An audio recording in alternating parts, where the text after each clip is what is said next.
parce que man bokkuma ci benn parti. mais là jëloo position quand même sur ce cas précis. non bokkuma ci benn parti politique. Ouais. bokkuma ci benn parti politique.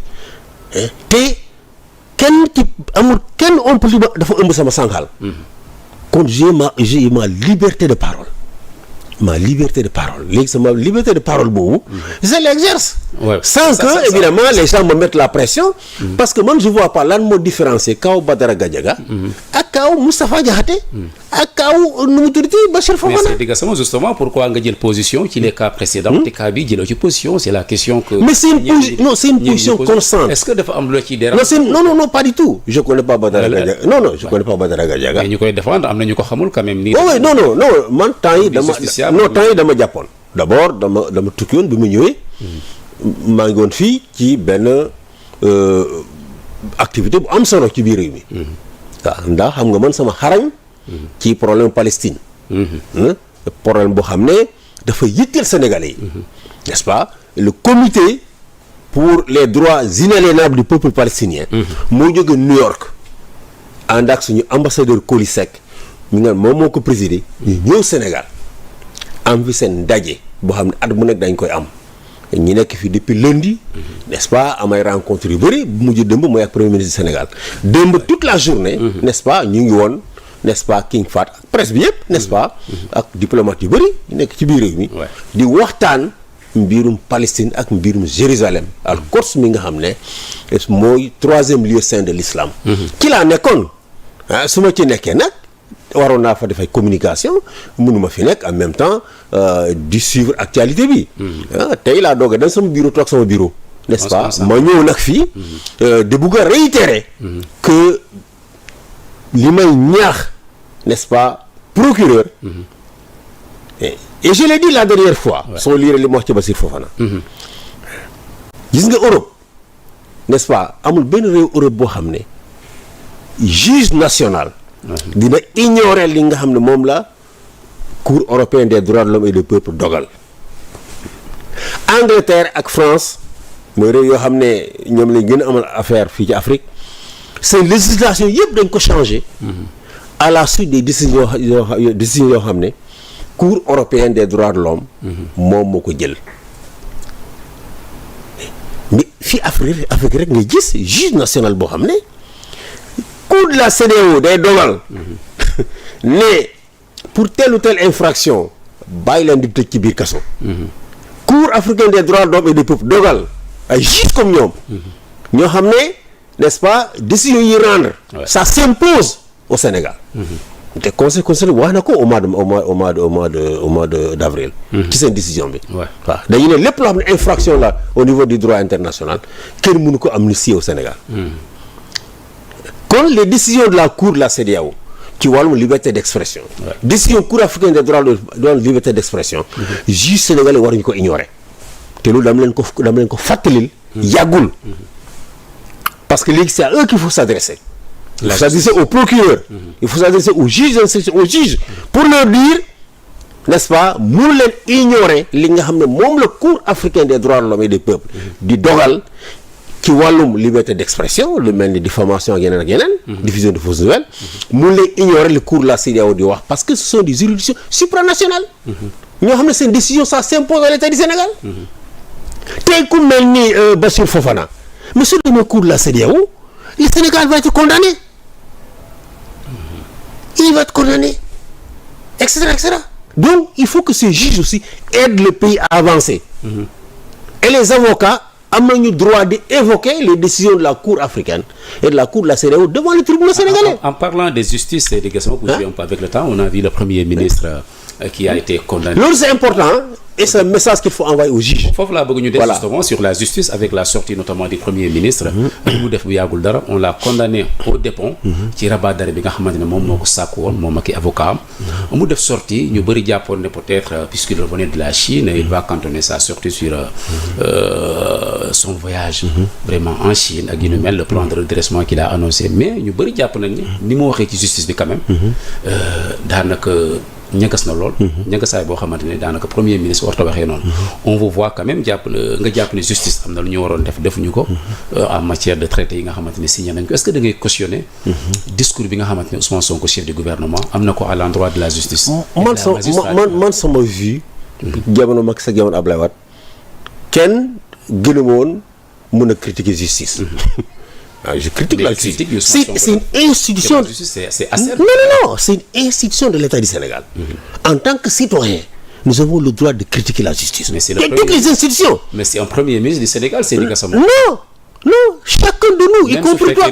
Non, il faut qu'on fasse la séparation entre la casquette du premier ministre et le citoyen. Kenn ku nekk ñun am nga droit critiquer le président de la République. Kenn ku nekk ñun am nga droit critiquer Assemblée nationale. Lan la ñuy wax ci Assemblée nationale? Chambre d'enregistrement ak yeneen n'est-ce pas?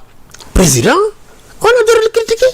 La justice, on a le droit de critiquer la manière dont elle fonctionne. Su dee nu ñu doxalee doyuñu neexuñu am nañu droit critiquer ko. Ça signifie pas qu'il faut d'accord ma nag ñu attaquer les magistrats à titre individuel. Loolu d'accord ma ci. Moom jàpp nañ ne ay yenn magistrats. Non, man d'accord ma ci attaque individuelle contre les magistrats. N'est-ce pas? Su dee magistrat bi def na faute am na instance yoo xam ne ñoom ñoo ko war a saytu, n'est-ce pas, jëlee sanctions yoo war a jël, mais d'accord ma des attaques personnelles contre les magistrats. Mais si de critiquer la justice, c'est tout à fait normal, c'est un droit légitime des citoyens dans un état démocratique. Est-ce que ça ne fragilise pas la justice? Pas du tout. Comme ni nga xam ne non, mais pas du tout. ba jàpp ne am na ñoo xam ne dañ leen di ger jox leen ay terrain yu ni mel. Man dégg ma mais est-ce que wax na loolu? Dégloo discours bi xanaa suivre nga wala. Non, j'ai pas suivi. Nee naa la j'étais hors du pays donc. Au moins il a précisé quand même faire la dichotomie. Dire que voilà. Dire quoi ñu jox leen ay terrain ñu jox leen. Voilà donc bon, moi je pense que ça quand même c'est trop. On ne doit pas dire des choses comme ça. Man mi citoyen ça aw ma droit wax ko. Soo ko wax it war nga apporter ay preuves. Donc je suis vraiment désolé. Pour revenir un peu, je pense que am na yoo xam ne Ousmane Sonko en tant que premier ministre du Sénégal, n'est-ce pas, charge bi nga xam ne moom la ko Sénégalais yi jox tey mooy changer réew mi, doxal réew mi, développer réew mi, loolu rek doy na ko ci liggéey. Ban intérêt la am pour yëkkatiwaat loo xam ne mais loi d'amnistie daf ko régler. Loi d'amnistie lan rek la réglé wul mooy jël bakkanu nit. Mais éligibilité dégg naa ñu commencé di wax ñu poser le problème de son éligibilité. moom coupé na la poire. Mais la loi attends la loi d'amnistie a réglé la question de son éligibilité. Loolu moo tax mu mënoon voter ci élection yi la passé présidentielle du wote na. N'est-ce pas? Élection législative yi nga xam ne moom moo mujj voté wul. Il était non seulement électeur mais éligible. Donc cette question est réglée par la loi d'amnistie. Affaire Adji Sarr, c'est réglé par la loi d'amnistie. Affaire Mame Mbaye Niang, c'est réglé par la loi d'amnistie. Et il n'a aucun intérêt à revenir sur ces questions. Mais sauf que moom moo bind. Non, justement moo tax dama ne man su ma ko mënoon xelal dama koy naan concentre-toi sur les problèmes du pays. On t'a élu, dañ ko fal. dañu fal Pastef parce que dañu amoon yaakaar ci ñoom. pour que ñu développer réew mi. Loolu la ñu war a concentrer yaakaar bi Sénégal am ci ñoom bi ñu fal leen mooy ñu développer réew mi. teg ko ci yoon développer ko. mais loolu dañu war a éviter ay distractions. loo xam ne loi d'amnistie daf ko réglé sa éligibilité réglé na ko. Alors pourquoi revenir sur ça? ngay distraire. Et puis il faut même respecter tous ceux qui sont morts. problème Adji Sarr, problème Mame Mbaye Niang ñaata Sénégalais ñoo ci dee. On parle de plus de 80 morts quand même. Combien de Sénégalais sont morts?